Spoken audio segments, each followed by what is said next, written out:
예배 자리에 나온 성도님들을 환영합니다. 고난주간을 보내고 있지요. 어떻게 보내고 계신가요? 정말 고난이 될 수도 있겠지만 결국에 우리의 예배의 결론은 예수님이 아니면, 하나님이 아니면, 은혜가 아니면 살아갈 수 없다는 것을 인정하고 시인하고 주님을 찾는 것입니다. 이 시간 우리가 함께 예배를 통하여서 그 주님을 찾기를 소망합니다. 함께 찬양하시겠습니다. 은혜 아니면 찬양하십니다.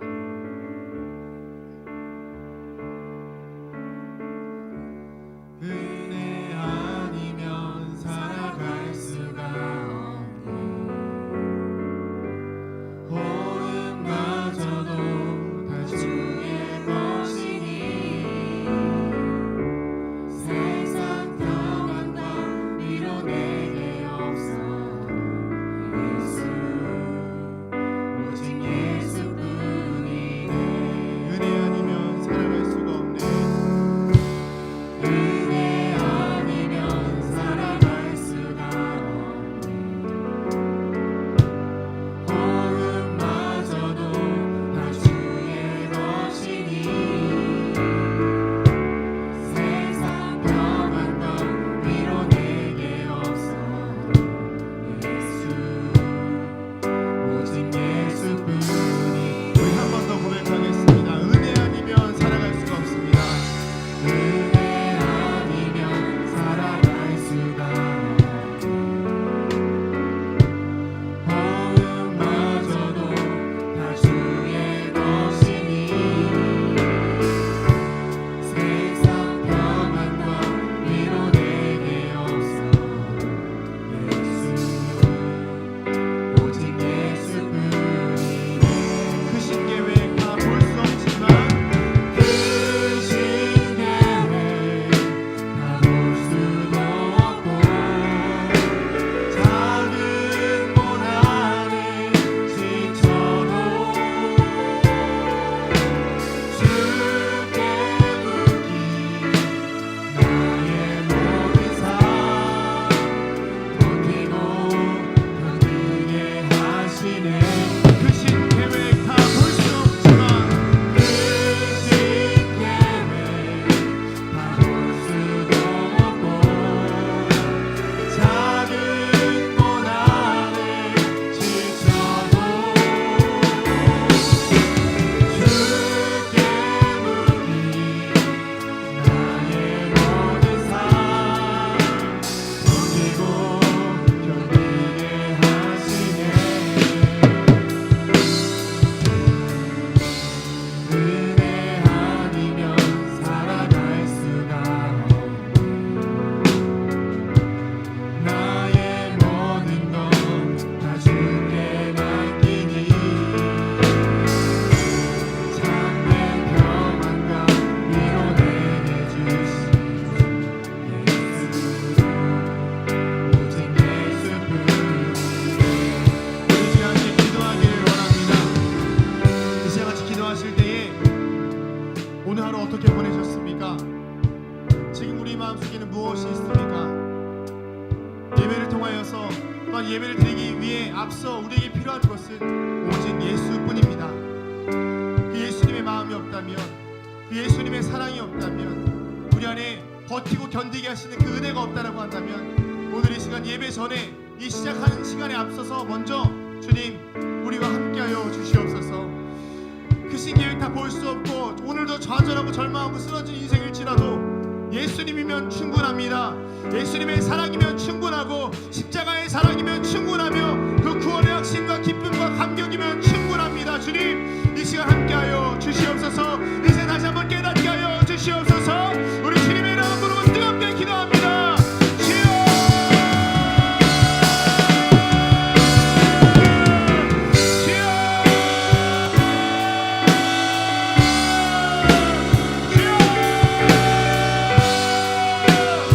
아버지 역사하여 주시옵소서.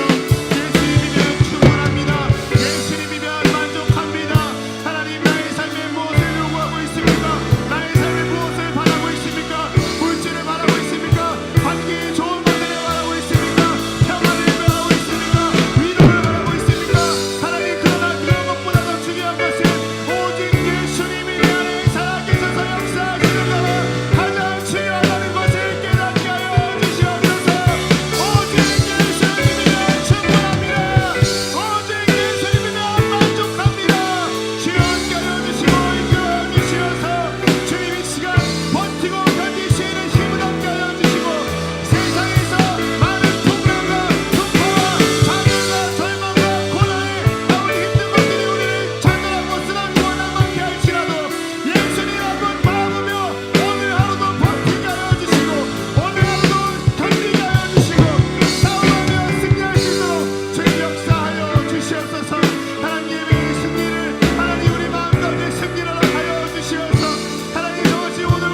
오직 주님의 사랑에 매인 것이, 주님의 임재 안에 갇힌 것이 세상의 가장 큰 기쁨이라는 것을 우리가 입술로 고백하며 기도하며 주 앞에 찬양하며 나아가기 원합니다. 우리 함께 주님의 그 사랑을 고백하며 그 주님의 은혜를 고백하며 함께 다시 한 번 더 기도하겠습니다. 주님 감사합니다. 하나님, 주님의 은혜 안에 매인 살아가게 하시고 오직 주의 사랑에 매인 것이 너무나 큰 기쁨이고 감사인 것을 고백합니다. 하나님, 우리 입술로 고백하게 하여 주시옵소서. 삶의 고뇌가 힘들지라도 오직 주의 임재 안에 갇혀 있으면, 오직 주의 은혜 안에 있으면 그것이 가장 큰 위로요, 가장 큰 평안임을 고백하며 나아갑니다. 주님께서 주신 모든 은혜, 하나님 수도 없이 셀 수 없이 많이 있지만 하나님 지금 그동안 나의 눈을 가리고 있고 나의 생각을 가리고 있는 하나님 나의 불평과 불만 때문에 주님의 은혜를 외면하고 살았다고 한다면 하나님이 다시 한번 예배를 통하여서 우리의 그 고백들을 통하여서 주의 영광 드러나게 하여 주시고 주의 은혜가 드러나게 하여 주시고 하나님 우리 주님의 임재 안에 갇혀 주님의 사랑 안에 갇혀서 그 사랑 안에 매여서 하나님 내가 물질에 매여 살아가고 하나님 내가 관계에 매여 살아가고 내가 자녀에게 매여 살아가고 내가 학교 성적과 시험에 매여 살아가는 것이 아니라 오직 주의 사랑에 매여 있을 때에 기뻐하게 할 수 있는 자가 될 수 있도록 우리 안에 참된 위로와 은혜와 평안과 사랑을 허락하여 주시옵소서. 아버지, 은혜 아니면 살아갈 수가 없습니다. 주님 함께하여 주시옵소서. 아버지,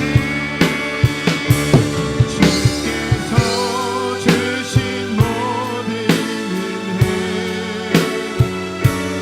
나는 말할 수 없네. 내가 본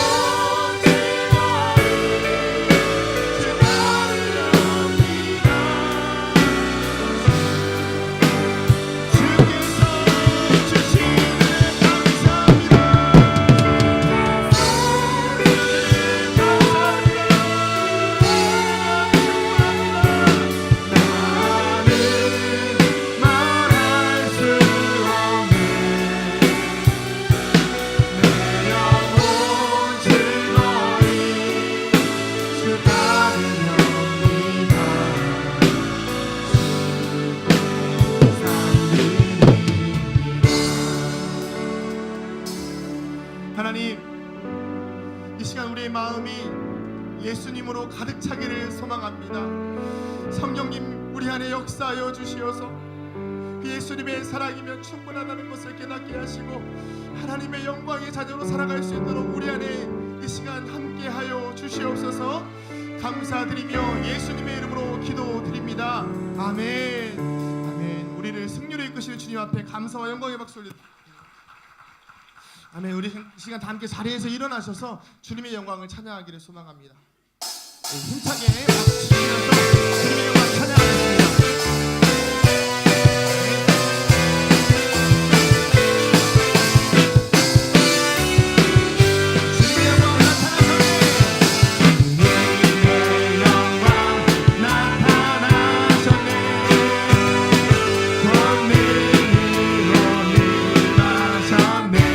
죽음에서 날 살리신 주 성령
오늘 주님께서 우리에게 물어보십니다.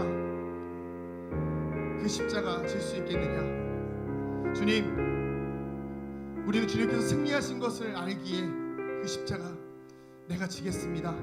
내가 따르겠습니다. 포기하지 않겠습니다. 함께 고백하기를 소망합니다.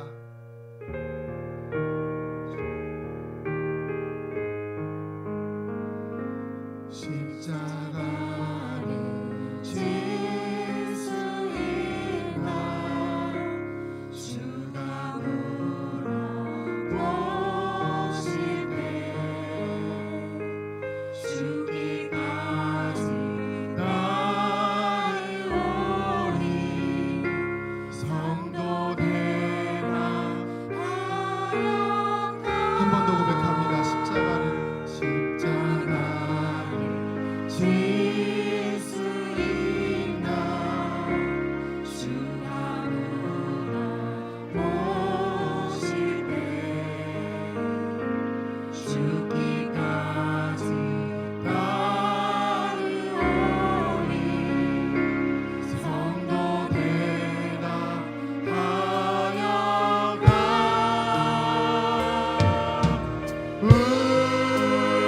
우리의 심령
나의 심령 주님의 것이니 주님의 형상을 내 안에 이루소서.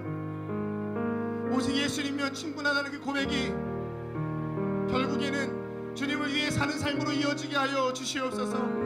이 시간 특별히 말씀을 통하여서 우리가 도전받을 때에 주님 그 말씀을 통하여 나의 삶에 이루어가야 할 주님의 영광을 기억하게 하시고 깨닫게 하여 주시옵소서. 우리 주님의 이름 한번 부르고 같이 기도하시겠습니다. 주여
역사하여 주시옵소서.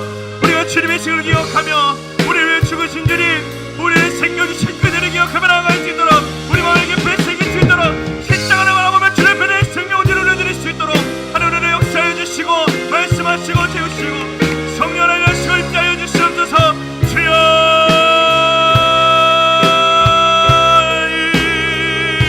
주님의 찬양에 목마른 자들의 마음을 죽이시고 재우시고 오늘을 변화시키시는 주님의 놀라운 역사가 하나님 신 이루어질 수 있도록 이하여 주시옵소서. 하나님,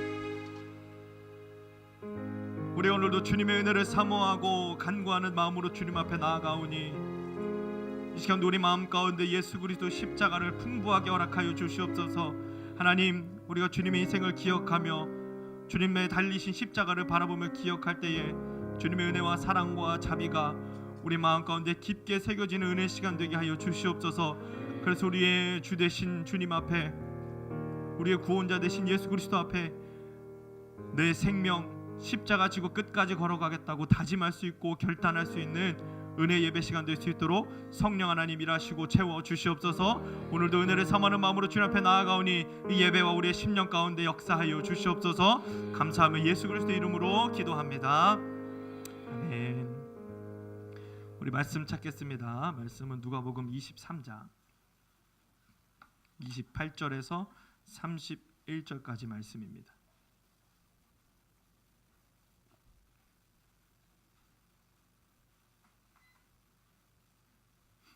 누가복음 23장 28절에서 31절 말씀입니다. 찾으셨으면 우리 한 절씩 교독해서 읽겠습니다. 예수께서 돌이켜 그들을 향하여 이르시되 예루살렘의 딸들아, 나를 위하여 울지 말고 너희와 너희 자녀를 위하여 울라.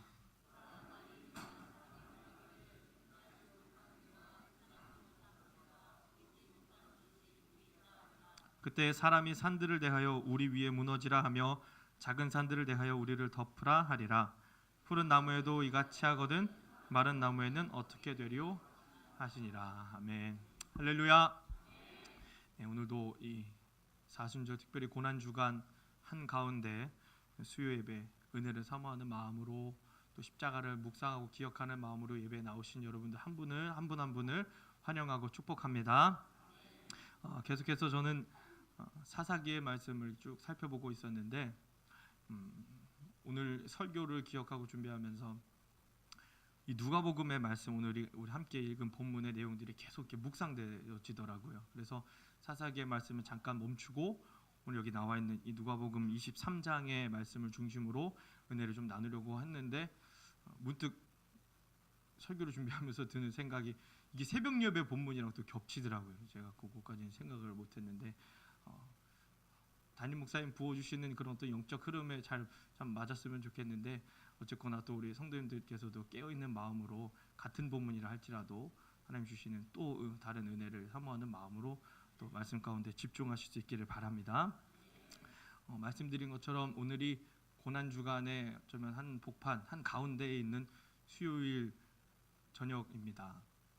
오늘이 날짜상으로 보면 4월 며칠인지 아세요? 4월 17일입니다. 4월 17일이고요. 그럼 어제는 며칠이었을까요? 4월 15일이 뭐죠? 오늘이 17일이고 어제는 15일이 아니라 16일. 우리가 4월 16일 하면은 벌써 5년이 지났죠. 참 가슴 아픈 사건들이 우리 대한민국 국민의 마음을 울리는 4월 16일 아마 다들 기억하고 계실 겁니다. 근데 제가 이 4월 16일을 맞이할 때마다 다른 거 다 떠나서 한 인간으로서 그리스도인으로서 참 아픈 마음을 가지면서 4월 16일을 보낼 때 마음에 새겨지는 단어가 하나 있더라고요. 그게 뭐냐면 기억이라는 거예요. 기억한다는 것.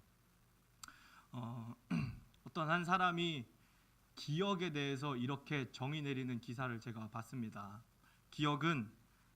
기억한다는 것은 최소한의 사랑 표현이다는 해설을 봤어요. 기억에 대해서 이야기하면서 그 기억하는 것이 기억의 대상에 대한 나의 최소한의 사랑 표현이다라고 표현하는 그 내용의 기사를 제가 봤는데 이 단어가 이 문장이 저한테 되게 와닿더라고요. 아 그래 기억한다는 것 그것을 우리가 그냥 쉽게 생각할 수 있을지도 모르겠지만 가만 생각해 보니까 기억은 대상에 대한 최소한의 사랑 표현이 될 수 있겠구나 이런 마음이 들면서 그 기억을 이 고난 주간에 좀 같이 겹쳐 보려고 합니다. 고난 주간이 뭘까요? 우리는 예수 그리스도의 십자가를 365일 24시간 기억해야 되는 그리스도인이라는 사실에는 아마 다 동의하실 겁니다. 그럼에도 불구하고 고난 주간이라는 이 기간을 정해놓고 우리가 시간을 보내는 이유는 이 기간에 더욱 예수 그리스도의 십자가 그리고 그 고난의 의미에 대해서 기념하라고 날을 정해놓고 또 때를 정해놓고 우리가 고난 주간이라고 보내고 있는 이 시기가 지금입니다. 고난 주간은 정리하자면 예수 그리스도의 십자가 그리고 그 십자가 고난의 의미에 대해서 기념하는 시간입니다. 제가 학생부 아이들과 이야기 나누면서 기념이란 마음에 품고 기억하는 것이라고 이야기했습니다. 기념한다는 것은 우리가 좋은 일, 행복한 일, 아름다운 일들만 기념이라는 단어에 어울린다고 생각하기 쉬운데 혹은 슬픈 일, 혹은 마음 아픈 일, 가슴 아픈 일, 잊지 말아야 할 일들에 대해도 우리가 기념이라는 단어를 적용하면서 이렇게 푸는 거예요. 기념은 마음에 품고 기억하는 것이다. 그렇다면 우리가 이 고난 주간에 예수님의 십자가와 고난을 마음에 품고 기억하는 시간으로 보내야 한다고 정리할 수 있겠죠. 고난 주간은 예수님의 십자가의 고난, 그 의미를 마음에 품고 기억하는 기간이다. 우리가 이렇게 좀 정리하면 되겠습니다. 그럼 우리가 이 고난 주간에 예수님의 십자가 그리고 고난의 의미를 마음에 품고 기억해야 한다면 우리는 정확하게 예수님의 십자가, 고난 그것을 어떻게 기억해야 하는가? 그것을 무엇으로 기억해야 하는가에 대해서 오늘 좀 같이 살펴보고 은혜를 나누려고 합니다. 고난 주간에 예수님의 십자가와 고난을 우리는 어떻게 기억해야 하는가? 우리가 오늘 읽은 본문이 누가복음 23장입니다. 근데 우리 조금 뒤로 가서 우리 35절부터 39절까지 나와 있는 내용들을 보시면 눈으로 보시면 되겠습니다. 거기에 보면 여러 부류의 사람들이 등장합니다. 관리들도 35절에 등장하고요. 36절을 보면 군인들도 등장합니다. 39절을 보시면 예수님 양옆에 달린 행악자들도 등장합니다.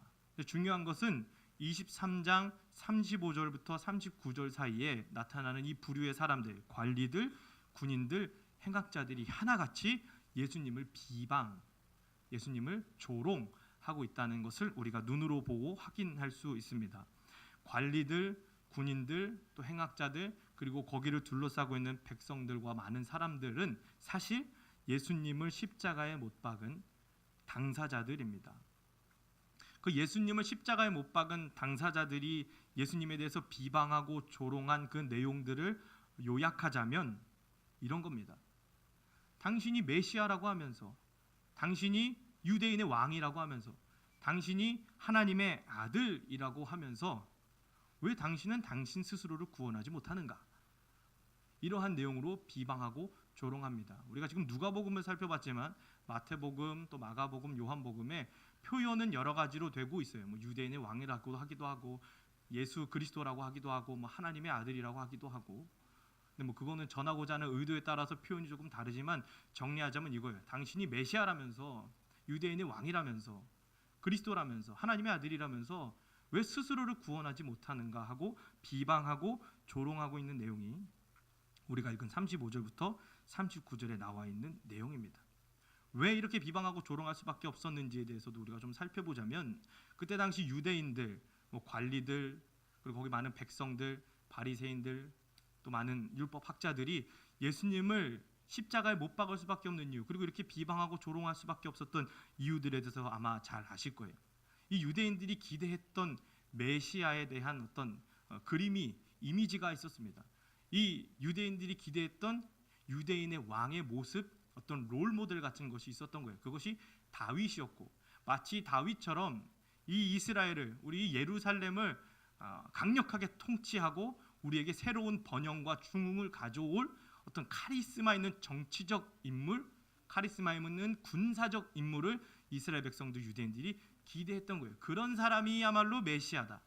우리를 강력하게 이끌어주고 우리 이스라엘을 번영하게 해줄 어떤 이 다윗과 같은 새로운 왕이 다시 우리에게 찾아올 거다라는 기대감, 그러한 이미지가 이 유대인들 사이에 있었던 거예요. 관리들 사이에, 또 바리새인들 사이에 있었던 겁니다. 그런데 유대인들의 눈으로 보았을 때 메시아라고 말하는, 내가 하나님의 아들이라고 말하는, 그리고 하나님의 아들이라는 이름으로 여러 가지 권능을 보여주는 저 사람이 유대인들이 기대했었던 메시아의 모습과는 정반대의 모습이었기 때문에 실망이 적지 않았을 겁니다. 원망도 적지 않았을 겁니다. 그러니까 분노도 적지 않았을 겁니다. 그러니까 예수님을 메시아로 인정할 수 없고 받아들일 수 없고, 그렇기 때문에 메시아를 조롱하고 예수님을 비방하고 결국에는 십자가에 죽일 수밖에 없었던 것이 당시 유대인들의 배경이고 정황이에요. 그러니까 우리가 본 35절부터 39절 사이에 관리들, 군인들, 행악자들, 많은 백성들이 예수님을 조롱하는 거예요. 너 구원자라면서, 메시아라면서 왜 자기 스스로는 구원하지 못하니? 그렇게 비방하고 조롱하고 있는 겁니다. 그런데 여러분 잘 아시는 것처럼요, 예수님은 실제로 메시아이십니다. 예수님은요 하나님의 아들이십니다. 그리고 유대인의 왕이십니다. 그러니까 이 예수님이 그들이 비방하고 조롱하는 것처럼 그 십자가에서 스스로를 구원할 수 있을 만한 능력이 없었던 게 아니라는 것, 우리는 잘 알고 있죠. 우리가 보진 않겠지만 마태복음 26장 53절을 보면 예수님이 이런 사건이 있어요. 말고의 귀를 자르는 사건이 있습니다. 예수님이 그 말고의 귀를 자르는 사건을 만류하면서 이런 표현을 쓰셔요. 내가 지금 당장이라도 12군단이나 되는 천사들을 불러 모을 수도 있는데 그렇게 하지 않는다고 이야기하시는 거예요.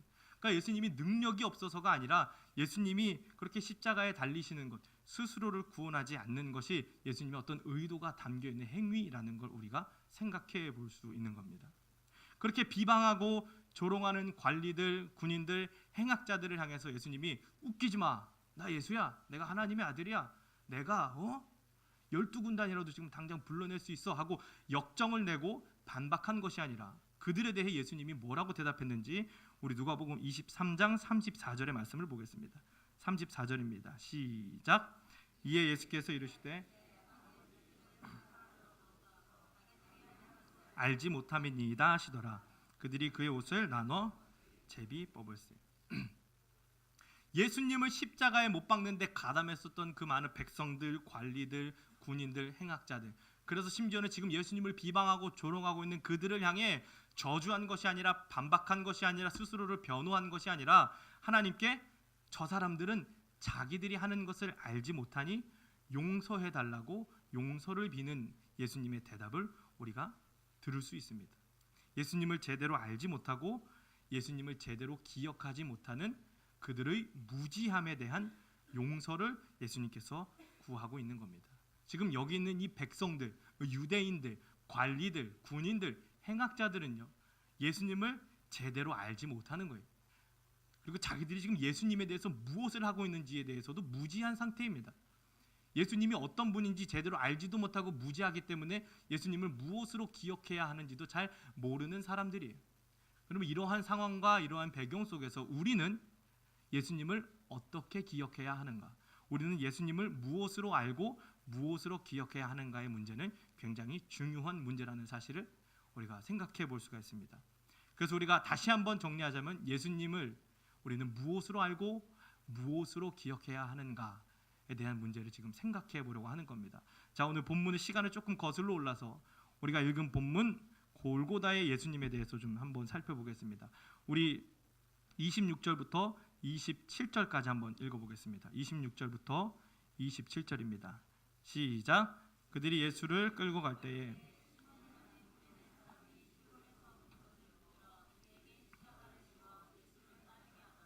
또 백성과 및 그를 위하여 가슴을 치며 슬피 우는 여자의 큰 무리가 따라오는지라. 지금 예수님은요, 골고다 언덕을 오르고 있습니다. 골고다 언덕의 뜻은 아마 다 아실 거예요. 해골을 의미하죠. 그 지형이 해골처럼 생겨서 골고다라고 하기도 하고, 거기에 해골이 너무 많아서 골고다라고 부르기도 한다고 합니다. 아무튼 그 골고다 언덕을 오르는데, 그 언덕 우리가 생각했을 때 굉장히 가파른 언덕일 거라고 생각하기 쉽지요. 제가 졸업한 학교가 서울신학대학교입니다. 한 10년 정도 학교 다녔는데요. 저는 개인적으로 대중교통을 이용해서 학교를 다녔어요. 10년 동안. 그러면 소사역, 전철역에서 내려서 저 서울신대까지 올라가는 그 길이 굉장히 가파른 언덕으로 이루어져 있습니다. 서울신대를 가보신 분, 특별히 대중교통을 이용해서 가보신 분들 아마 이게 체감이 되시고 공감이 되실 거예요. 소사역부터 서울신대 본관까지 굉장히 긴 거리고 엄청 가파른 언덕이에요. 그래서 만약에 지각했다, 그럼 막 뛰어가면은 13분에서 5분 정도 걸립니다. 그냥 안 쉬고 전력 질주해서 뛰어가면 13분에서 15분 정도 걸려요. 제가 10년을 학교를 다녔기 때문에 알 수 있어요. 그럼 그렇게 열심히 올라가서 수업을 시작하면 한 30분에서 35분 정도 이 숨차고 힘들어서 수업을 못 들어요. 그만큼 가파른 언덕입니다. 그래서 제가 오늘 이 말씀을 준비하면서 이게 길이가 얼마나 되나, 제 생각에 한 2km 정도 되는 이제 느낌이 들었어요. 그래서 그 정도 되겠지 하고 길찾기로 찾아봤더니 800m인 거예요. 800m. 되게 짧은 거리인데 이 언덕이 너무 가파르니까 너무 힘든 건데, 우리가 골고다, 그래서 제가 이 이야기를 왜 하냐면 그 소사역부터 서울신대까지 올라가는 그 언덕을 우리 서울신대생들은 골고다 언덕이라고 불러요. 고난이고 힘들고, 예수님이 가신 그 골고다 언덕은 800m에는 비할 바 안 되는 20m 정도 되는 언덕이었다 그래요. 굉장히 낮은 언덕이었죠. 근데 그것이 낮다고 해서 예수님에게 결코 만만한 언덕이 아닌 이유가 있습니다. 왜냐? 지금 예수님은요, 온몸에 채찍질을 당한 상태예요. 그 채찍에 대해서 아마 다 잘 아실 거예요. 채찍 끝에 갈고리, 동물의 뼈나 쇠 갈고리가 달려 있는 거예요. 그래서 채찍질 하는 게 아니라 살점이 뜯어져 나가게 하는 도구였어요. 어느 정도로 살점이 많이 뜯어져 나가냐면 뼈가 보이는 거는 뭐 고사하고, 심지어는 이렇게 장기까지 흘러나올 정도로 그렇게 처참한 사형 도구, 처참한 뭐 그런 고문 도구였다고 해요. 예수님이 그 채찍질을 수없이 당했습니다. 그 온몸이 아마 피로 철철 흐른 그 상태로 지금 예수님은 그 골고다 언덕 올라가고 계신 거예요. 그리고 게다가 지금 등에는 십자가를 메고 있어요. 그때 당시에 십자가형에 처하는 사람은 자기가 자기 십자가를 지고 올라가는 관습이 있었다고 합니다. 근데 그 무게가 어느 정도 되냐면 한 20kg 정도 된다 그래요. 20kg. 20kg면 막 지금 굉장히 놀라시는데 제가 군대에서 맸던 군장 무게가 20kg입니다. 20kg로 뭐 거의 6시간 정도 행군하면요. 6시간 정도 하나요? 제가 뭐 군대 생활을 대충 해서 아무튼 몇 시간을 걸어요. 근데 걸을 수 있어요. 20kg가 그렇게 엄청나게 무거운 무게가 아닙니다. 그러니까 건장한 남자라면 몇 시간도 지고 걸을 수 있는 무게라는 거예요. 예수님의 직업이 뭐였는지 기억하시죠? 목수였어요. 제가 생각하기에 평생 그 나무를 다룬 목수였다면 건장했을 거라고 생각합니다. 완력이 굉장히 좋았을 거라고 나름대로 추측을 해봐요. 근데 그 예수님이 그 20kg짜리 성인 남자가 지기에 큰 무리 없는 그 나무를 지고 고작 20m 되는 골고다 언덕을 못 올라간 거예요. 그러니까 옆에 있는 구레네 시몬에게 넘겨야 할 만큼 예수님은 지금 굉장히 지치고 상한 상태라는 거예요. 이 상황이 지금 이해가 되시죠? 근데 그런 예수님을 바라보면서 우리 27절 한번 읽어보겠습니다. 27절입니다. 시작. 또 백성과 및 그를 위하여 가슴을 치며 슬피 우는 여자의 큰 무리가 따라오는지라. 이런 예수님을 바라보면서요, 여인들이 가슴을 치면서 운다고 27절에 표현하고 있어요. 가슴을 치면서 우는 것. 가슴 치며 울 일 어떻게 있으셨나요? 가슴 치면서 운다는 건 그 이루 말할 수 없는 그 고통을 수반하는 눈물이라는 거예요. 그리고 보통 우리가 이 가슴 치는 눈물을 언제 흘리냐? 사랑하는 사람을 먼저 떠나보냈을 때 장례식장에서 가슴 치면서 우는 장면을 우리가 많이 봐요. 우리는 그것을 애곡이라고 부릅니다. 지금 여기 이 여인들 그리고 그 예수님을 따르는 사람들이 지금 이 순간 가장 상하고 가장 지쳐있는, 그리고 죽음을 향해 한 걸음 한 걸음 걸어가고 있는 그 예수님을 향해 애곡하고 있는 거예요. 애곡은요, 죽은 사람을 향해 하는 겁니다. 예수님은 아직 죽지는 않으셨지만 이제 죽으실 분이라는 걸 이 여인들도 다 알고 그 뒤를 쫓아가며 가슴을 치며 애곡하고 있는 것이 지금 우리가 읽은 본문의 상황이에요. 이렇게 모든 사람들이 예수님의 죽음을 안타까워하면서 애곡하고 있는 이 상황 속에 예수님은요, 그러나 시선을 돌리십니다. 우리 28절 읽어보겠습니다. 28절 시작. 보라, 그들을 향하여 이르시되 예루살렘의 딸들아, 나를 위하여 울지 말고 너희와 너희 자녀를 위하여 울라. 모든 사람들이 예수님을 주목하며 예수님을 위해서 애곡하고 있는 그 순간에 나를 좀 더 봐달라고, 나를 위해서 더 울어달라고, 나를 위해서 더 눈물 흘려달라고 이야기한 게 아니라 나를 보지 말고 시선을 돌려서 너희와 너희 자녀들을 위해서, 너희들을 위해서 울라고 예수님이 이야기하시는 거예요. 예수님은 왜 나를 위해서 울지 말고 너희를 위해 울라고 이야기하셨을까요? 그것은 그들에게, 그 여인들에게, 그 백성들에게 예루살렘의 멸망이라는 참혹한 사건이 기다리고 있기 때문입니다. 우리 누가복음 13장을 좀 가보겠습니다. 누가복음 13장 34절 5절입니다. 119페이지 누가복음 13장 34절 35절 읽어보겠습니다. 시작. 예루살렘아 예루살렘아, 선지자들을 죽이고 내게 파송된 자들을 돌로 치는 자여, 암탉이 제 새끼를 날개 아래에 모음같이 내가 너희의 자녀를 모으려 한 일이 몇 번이냐.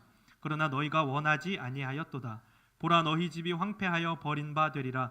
내가 너희에게 이르노니 너희가 주의 이름으로 오시는 이를 찬송하리로다 할 때까지 나를 보지 못하리라 하시니라.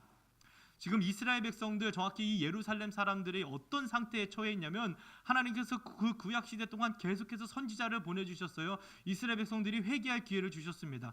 여기 성경에 나와 있는 표현 그대로 빌리자면, 암탉이 날개에 자기 새끼를 품듯이 하나님께서 예루살렘을, 이스라엘 백성들을 품으려고 부단히도 노력하셨지만 이 백성들이 그걸 거부한 거예요.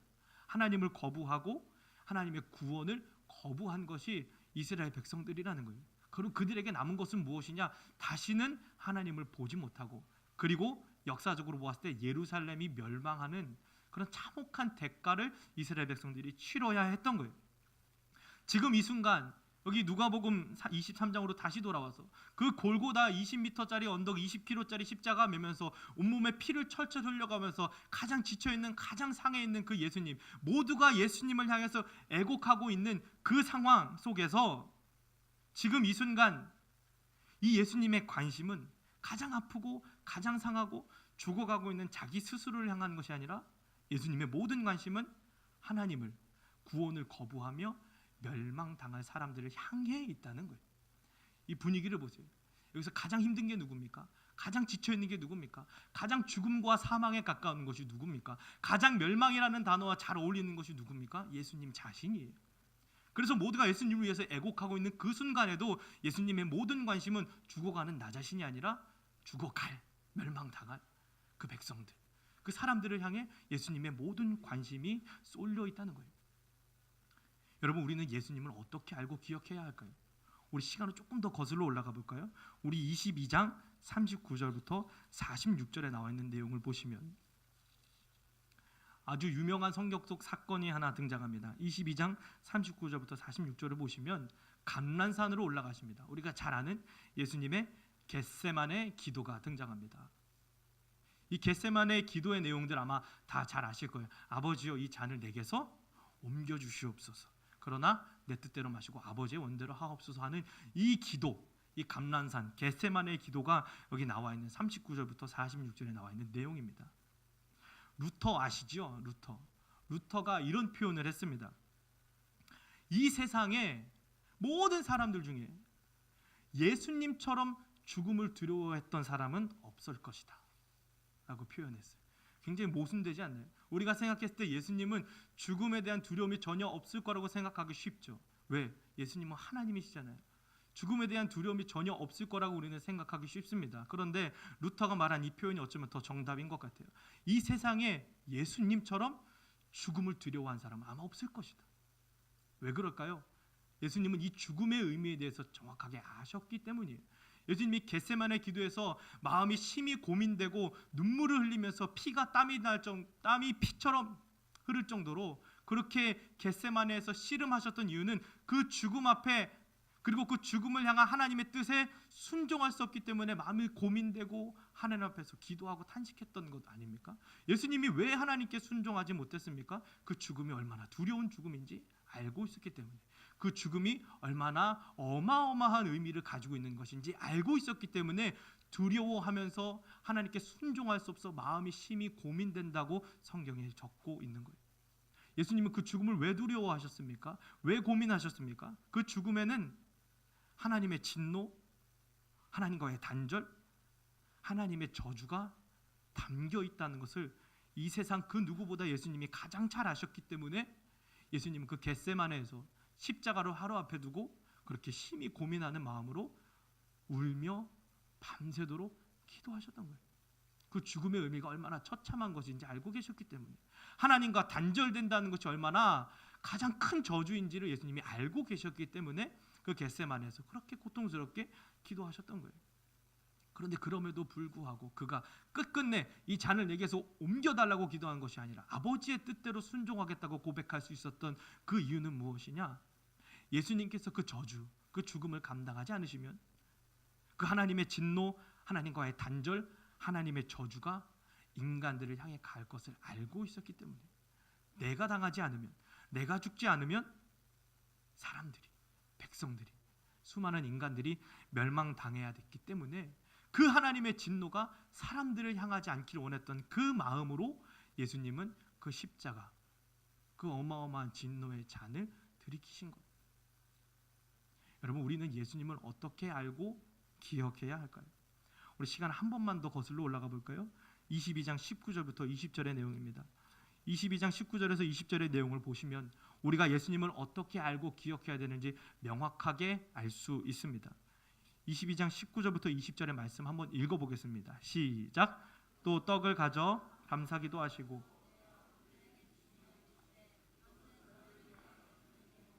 너희가 이를 행하여 나를 기념하라 하시고 저녁 먹은 후에 잔도 그와 같이 하여 이르시되 이 잔은 내 피로 세우는 새 언약이니 곧 너희를 위하여 붓는 것이라.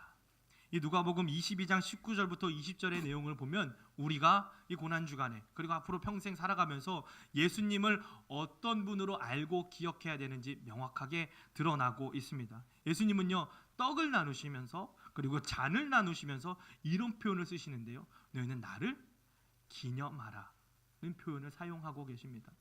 이 내용 비슷한 내용이 고린도전서 11장 24절 25절에도 나오는데 거기에도 똑같이 떡을 주시면서 잔을 주시면서 너희는 나를 기념하라고 이야기하고 있어요. 이 기념하라는 표현을 표준 세번역으로 보시면 너희는 나를 기억하라고 나와 있어요. 예수님은요, 제자들에게 자기 스스로가 떡과 잔으로 기억되기를 바라셨어요. 너희는 나를 떡과 잔으로 기억하라고 말씀하신 거예요. 예수님은 제자들에게 그리고 백성들에게 그리고 지금 오늘을 살아가는 우리들에게 예수님 자신에 대해서 살을 떼어주고 피를 나누어 준 사람으로 기억되기를 원하셨다는 거예요. 하나님의 아들이시고 메시아이시고 유대인의 왕으로서 모든 능력을 다 가지셨지만 나를 구원하는 것보다 무지한 너희들의 죄를 사하는 것이 더 중요했던 사람, 가장 아프고 가장 지치고 그리고 모든 사람들이 자기를 위해서 죽음의 노래 애곡을 부르고 있는 그 순간에도 나의 죽음과 나의 아픔과 나의 고통과 나의 멸망보다 너희의 멸망을 위해서 울었던 그런 사람, 이 세상의 그 누구보다 죽음을 두려워했고 그것이 얼마나 고통스러운 거 그것이 얼마나 큰 저주인지를 잘 알았던 그 순간에도 끝끝내 하나님의 저주, 하나님의 진노를 온몸으로 받아낸 그런 사람, 그렇게 살을 떼어주고 피를 내어준 사람으로 기억하기를 원하셨다는 거예요. 그것이 이 고난 주간에 우리가 예수님을 향해서 보여드려야 할 최소한의 사랑 표현입니다. 예수님은요, 우리를 위해 살과 피를 내어주신 분, 가장 고통스러운 순간에도 나보다 우리를 생각하셨던 그런 분, 그것이 얼마나 두렵고 떨리는 일인지 그것이 얼마나 큰 저주인지를 알면서도 끝끝내 그 저주를 온몸으로 받아내신 분, 그런 분이 예수님이라는 거예요. 그렇게 살과 피를 내어주신 분으로 기억하기를 바라시는 것이 예수님의 바람이자 마음 아니겠습니까? 그렇다면요, 그것이 최소한의 사랑 표현이라면 최대한도 있지 않겠습니까? 제가 이 본문의 말씀을 묵상하고 설교를 준비하면서 고난 주간이 딱 시작되는 종료주일이 되는 그 주일 새벽 예배를 마치고 잠깐 잠이 들었는데 그 사이에 제가 한 가지 꿈을 꿨어요. 학생들이 있었습니다. 이 학생들이요, 도박빚을 졌네요. 이유는 모르겠어요. 도박빚을 졌어요. 한 대여섯 명 되더라고요. 근데 각각 어떤 애는 몇 천만 원 해서 꿈이니까 어떤 애는 몇 조까지 도박을 얼마나 한 건지. 그래서 이 아이들이 이 빚을 져가지고 저한테 와서 하는 얘기가, 목사님 저 도박해서 빚 졌는데요, 그래서 대부업체에 대출 받았어요. 저한테 되게 철없이 이야기하더라고요. 그 이야기를 듣는데 꿈속에서 마음이 무너져 내리는 거예요. 이 아이들의 인생이 이제 다 망가졌잖아요.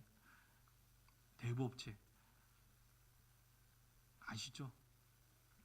그러니까 이 아이들의 이 인생이 그야말로 다 와장창 무너져 내렸다는 게 그 꿈속에서도 저 스스로 이렇게 너무 가슴이 아픈 거예요. 그래서 제가 어떻게 했냐면 그 대부업체 사장 찾아가가지고 우리 애들 한 번만 봐달라고 이야기하면서 무릎 꿇고 빌었어요. 그랬더니 그 대부업체 사장이 안 된다 그러죠.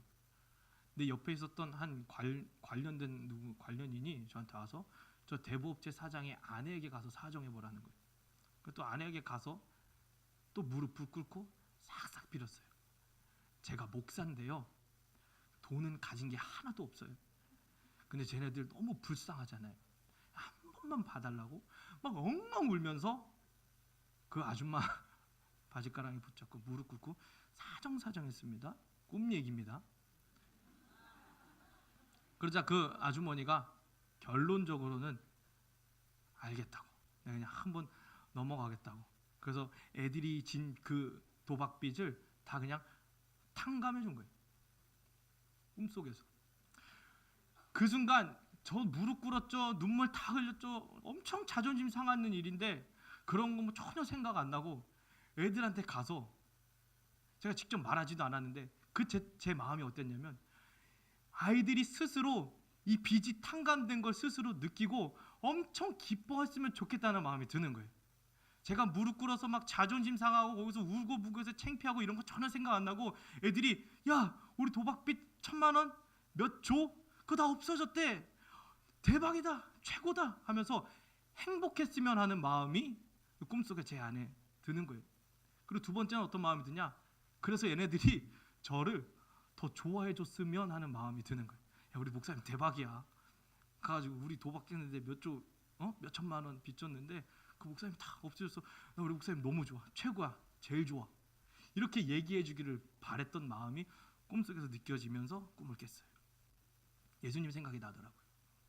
이 고난 주간에 예수님이 우리를 위해서 십자가 지신 것, 우리가 생각할 때 참 슬프고 가슴 아픈 일이지만 예수님 본인의 입장에서 생각해 봤을 때 우리가 슬퍼하기보다 그렇게 탕감해 주시고 살과 피를 내주시고 우리를 구원해 주신 그 구원의 감격으로 우리가 기뻐하기를 더 바라시는 것, 그것이 예수님의 마음이겠구나 하는 생각이 드는 거예요.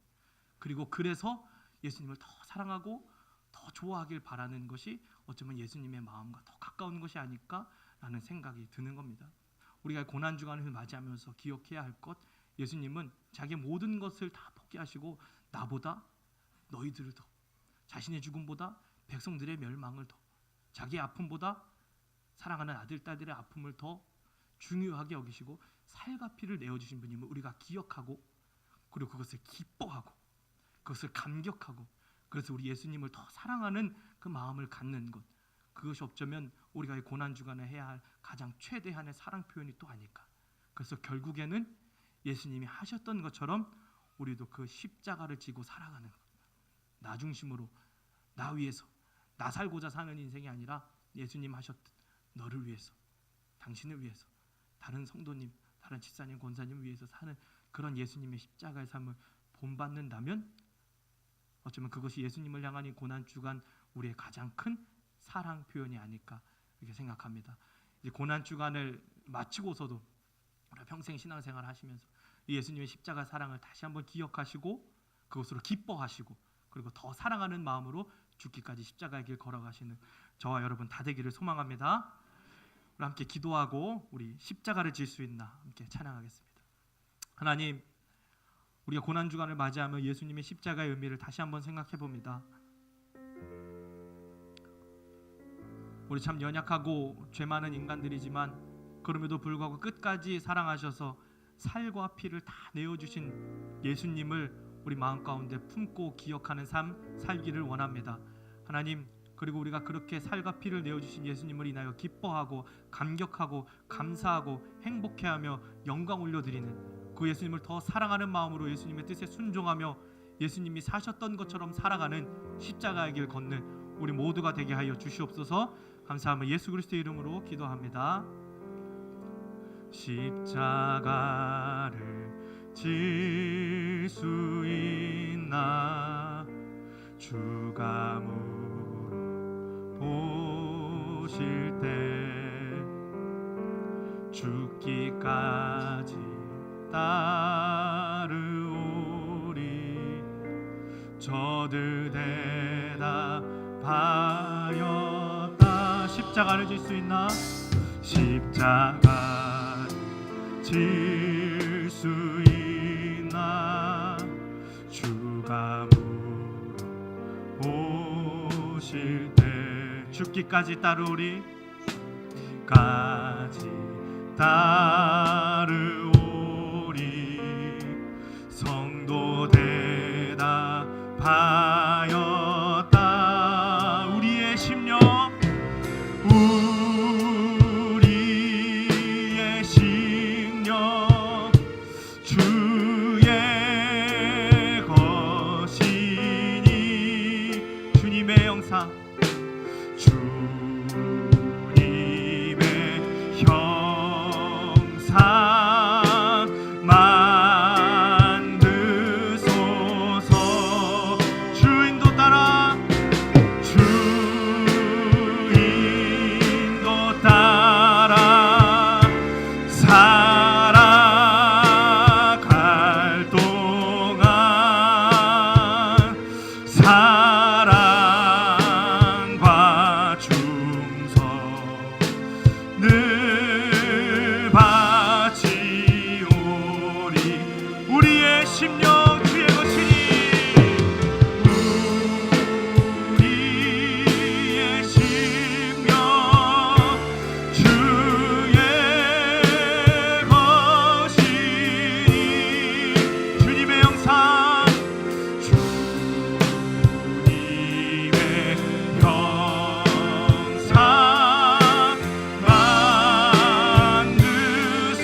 기도하겠습니다. 주님, 내가 이제 예수 그리스도를 마음 가운데 품고 기억하는 삶을 살기를 소망합니다. 주님, 우리를 살리기 위하여 살을 내어주시고 피를 내어주시고 자기의 죽음보다 우리의 죽음을 더 위하고 더 생각하셨던, 그래서 십자가를 지셨던 그 사랑의 주님, 우리가 날마다 기억하며 살아가기를 소망합니다. 그 주님으로 인하여 날마다 기뻐하고 주님께 영광 올려드리며, 우리도 주님이 사셨던 것처럼 희생의 삶, 헌신의 삶, 십자가의 길을 걸어가는 내가 되기를 소망한다고 우리 산다같이 주여 한번 외치시고 통성으로 기도합니다. 주여!